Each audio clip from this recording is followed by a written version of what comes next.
Olá, seja bem-vindo a esse canal Teologia e Graça na Veia. Eu sou o pastor Edinho, seu amigo. Crente encostado só conta a história dos outros, hein? Ou crente preguiçoso não tem nada para falar, não tem testemunho. Mateus capítulo 14, versículo 13 e 14. Ei, antes de ler esse texto, se inscreve aí no canal, compartilhe essa mensagem com alguém, mande para um amigo para edificar a fé, o conhecimento, né? Fortalecer a fé de muita gente. Nós estaremos juntos divulgando a palavra do eterno Deus. Versículo 13 e 14 diz assim, de Mateus, Evangelho de Jesus Cristo, segundo escreveu, Mateus capítulo 14. Jesus, ouvindo isso, retirou-se dali num barco, para um lugar deserto, apartado. E sabendo o povo, seguiu a pé desde as cidades. Jesus saiu e viu uma grande multidão, e possuindo de íntima compaixão para com ela, curou os enfermos. Olha só, a palavra é extraordinária, isso aqui vai edificar muito você. Olha só, quando Jesus ficou sabendo da morte do seu primo, do João Batista, e a forma como foi feito, não é? Jesus ficou muito triste. Jesus, né, chateado. Jesus, ele pretendia se colocar à parte para orar. É aquela frase assim, é aquela situação que faz você ter um momento a sós contigo mesmo. Um momento isolado, um momento para você pensar, para você refletir, para você interceder, para você orar. A Bíblia diz que devemos lançar as nossas ansiedades na mão dele, né? Que ele cuida de nós. 1 Pedro capítulo 5, versículo 7, né? Na hora da perda, na hora da dor, é natural a gente querer ficar um pouco a sós, isolado, refletindo, falando com o dono do céu, né? Porque ele dá a vida e tira de quem ele quer. 1 Samuel, capítulo de número 2, não é verdade? Atos 17 e 28 fala que nele vivemos, movemos e existimos. Deus é a razão da vida, Deus é a razão de tudo, o sopro, né? O fôlego, Deus é a fonte inesgotável.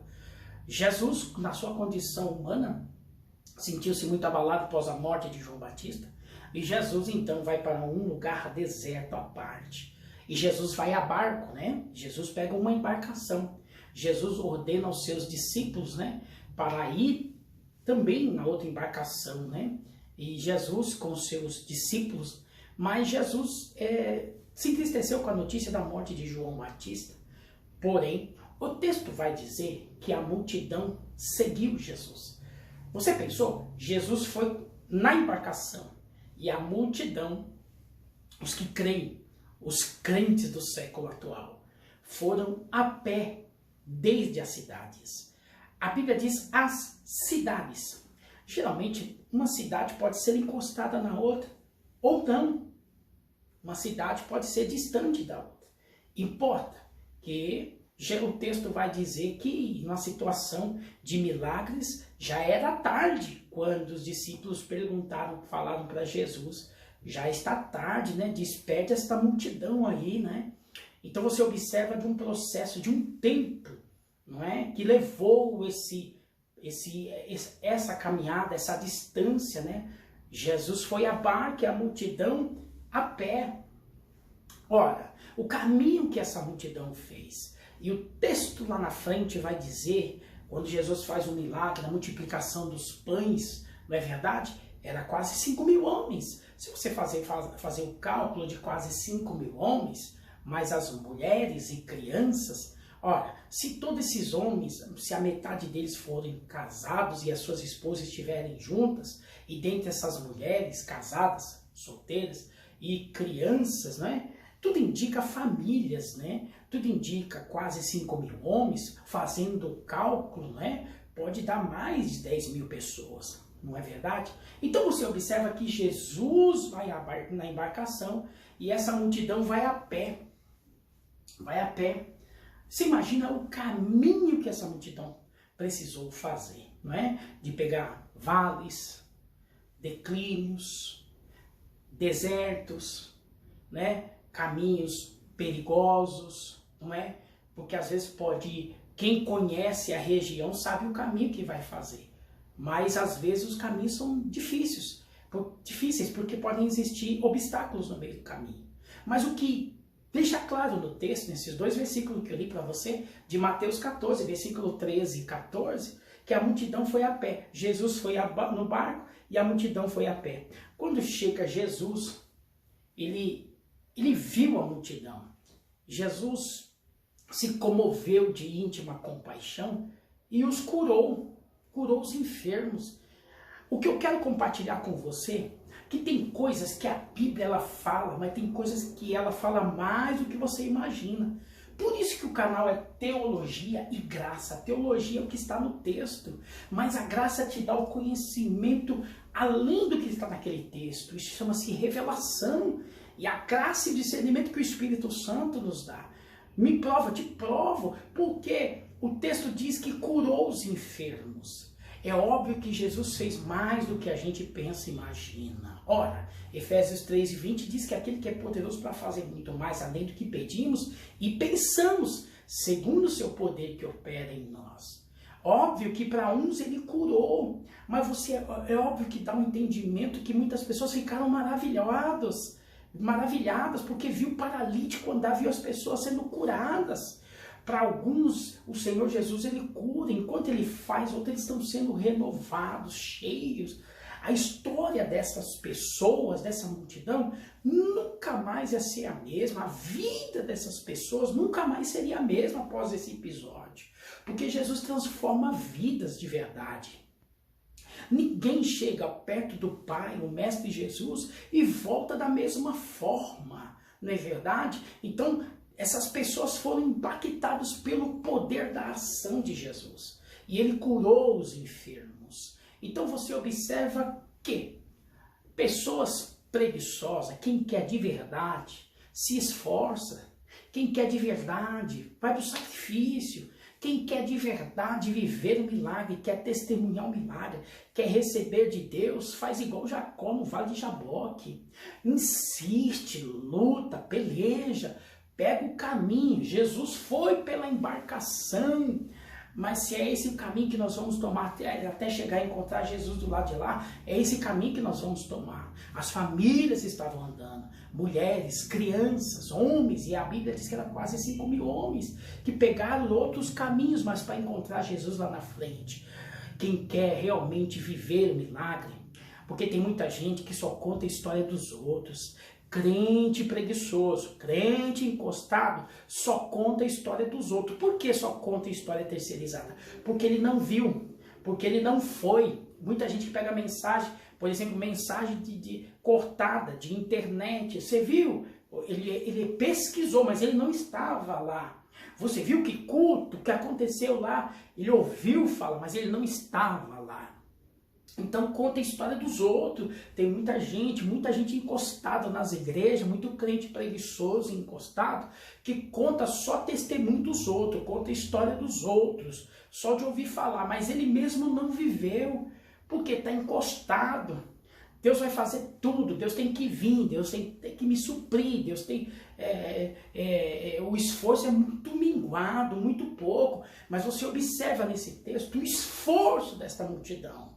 Por isso que Jesus curou e multiplicou pães, Jesus transformou vidas, e o ponto que eles voltaram para casa com milagre, renovados, cheios, as famílias abençoadas, comeram, se alimentaram e ainda veio com pães ainda. Pães, eles comeram os pães na hora da multiplicação e ainda levaram para suas casas. Ou seja, imagina essas pessoas chegando nas suas casas, nos seus lares, e contando os vizinhos, falando assim, você não sabe o que eu vivi, irmão, irmã, minha vizinha, meu vizinho, meu tio, tia, mãe, pai, primo, mãe, pai, você não sabe o que eu vivi. Olha, nós pagamos um preço, andamos, pagamos o preço, jejuamos, consagramos, insistimos, foi difícil, doeu os pés, calo nos pés, o sol, o calor, o frio, a tempestade, mas nós fomos, pagamos o preço, encontramos Jesus, Jesus fez coisas grandes que a gente viu, eu vi milagre acontecer, na minha frente eu vi milagre acontecer.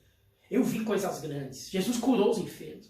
E mais do que isso, Jesus sabia a necessidade. Nós tivemos fome, Jesus nos alimentou com pão e peixe, gente. Jesus multiplicou pães e peixes, nós nos alimentamos, enchemos as nossas barrigas e ainda nós trouxemos pães para as nossas casas. Está aqui o pão, aqui vizinho. Aqui, pai, aqui, mãe, aqui pão. O que aconteceu? Foi Jesus quem fez isso. Ou seja, crente preguiçoso não tem história para contar, conta a história dos outros. Crente preguiçoso não tem testemunho pessoal, gente. Não tem. Muita gente, qualquer igreja pode ter 10, 20, 30, 50, 100 mil igrejas. Não são todos que vivem realmente o milagre extraordinário de Deus. Sabe por quê? Muita gente, a maioria está encostado, a maioria é turista dentro da igreja, só vai para ver, para observar o que está acontecendo. Mas ele mesmo não está predisposto a pagar esse preço. Ou seja, quem quer de verdade, eu não quero contar testemunho do passado, que eu vivi no ano passado, que eu vivi há 10 anos.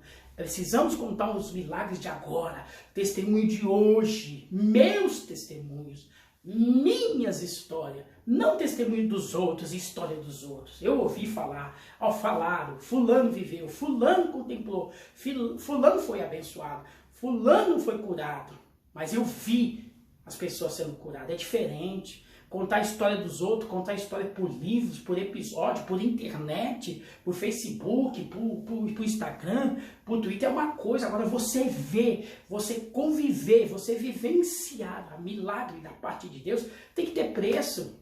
Tem que ter jejum, busca, oração, insistência, perseverança, de verdade, para ter seus próprios testemunhos, suas experiências. Você declarar, eu vi. Eu vivi, eu assisti, eu contemplei, eu testemunhei a glória do Deus Todo-Poderoso. Que você que está vendo esse vídeo, essa mensagem, não esteja na galeria dos preguiçosos, mas os crentes perseverantes. Quem quer de verdade, não tem embarcação, não tem barco, não tem jet ski, vamos a pé. Porque Jesus está do lado de lá, é do lado de lá que nós vamos encontrar o milagre e a nossa vitória. Mas precisa deixar vencer a ociosidade, a preguiça, se encostar no barranco e esperar que as coisas vão acontecer. Tem muita gente envelhecendo nas igrejas sem testemunho, sem experiência. Tem muita gente envelhecendo nas igrejas por causa do sistema, por causa da rotina religiosa. Ele vai, entra, canta isso, tá, ouve e vai embora. Mas cadê os milagres? Será que Deus mudou?